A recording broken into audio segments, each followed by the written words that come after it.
नेमकी घटना कशासाठी उपोषण बसली?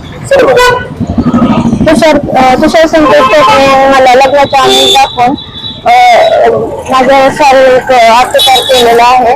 काही संबंध ठेवले, मला खोटं बोललं त्याने आणि देश साहेबांचे नातेवाईक म्हणूनच त्याने विश्वासात घेतला. देश साहेबांचे नातेवाईक म्हणूनच त्याने नाही का माझ्यावर दबाव टाकला, राजकीय दबाव. आणि मला म्हणजे सेशन कोर्टने जामीन नाकारलं त्याचा, तर हायकोर्टामध्ये अपील केलं.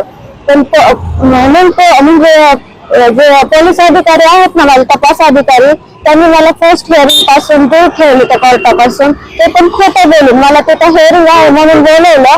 माझ्याकडून 1-2 कागदपत्रावर सह्या पण करून घेतल्या आणि नाही म्हणाले हिअरिंग नंतर असेल तेव्हा सांगेल. सुरेश देसाईंचा दबाव दिसतोय ना डायरेक्टली, कारण धमके पण ह्या माणसांनी मला फक्त आम्ही देश आहेत, आम्ही देश साहेबांचे माणसं आहेत, देश साहेबांचे माणसं करून एवढे घाणघाण शिवाय दिलेत मला. रेकॉर्डिंग वगैरे सगळे मी त्या मीडियावाल्यांकडे पाठवलेलं.